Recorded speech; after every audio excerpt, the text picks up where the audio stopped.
Before we begin, my dear friends, we need to understand certain terminologies, concepts which are used in constructing history, which are used in historical researches.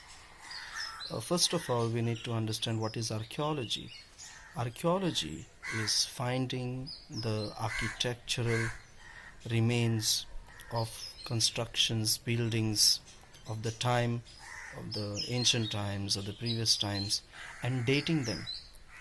Now, when it comes to dating, we have the best possible method that we have today, most reliable method, which is called the radiocarbon dating method.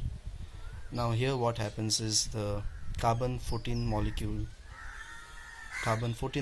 which is present in most of the organic material, is tested to determine the date of the thing which is found, mostly organic things. Then what we need to understand is linguistics. That is, there are people who are experts in many languages, mostly ancient languages. Then they also have to understand the symbols, the symbolic languages which are used in paintings, in carvings, in sculptures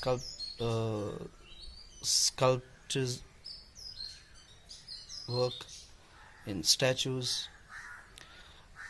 We also have to understand certain theories which historians use to evaluate the historicity, mostly of religious texts, the claims which religious texts make. And one of the theories is something called the higher criticism theory.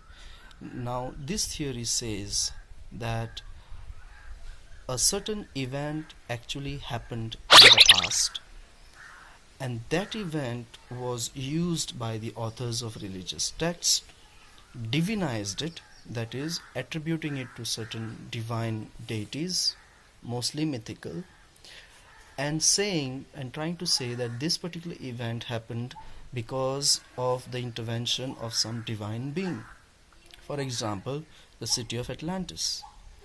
They said that the Greek gods lived and dwelled in Atlantis, and somehow this city, this palace or this place where these Greek gods existed, got drowned underwater.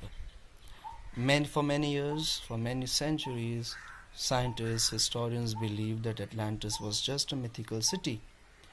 But later on, they discovered Atlantis. Now, does this mean that the Greek gods really existed? This is where this theory works. For example, we all know that New York City exists, we all know that USA exists, and most of the superheroes from DC, from Marvel, and others are from US. Now, just because the buildings exist, just because the persons exist, and the things which are used in the comics exist, does that mean that Spider-Man or Superman or Batman or the Green Arrow or the Flash or Iron Man or Thor, all these exist? This is where this theory comes handy.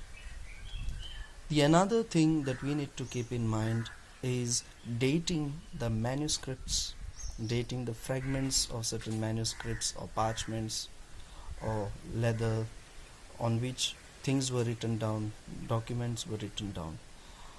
And that is why when we find things which prove the existence of persons which are related to these figures, to the historical figures, and in the case of Christ, maybe historical figures like Pontius Pilate, Caiaphas the high priest, the Roman emperors of that time, and what events happened, can they be proven to be true archaeologically or historically? So all these things will come into account.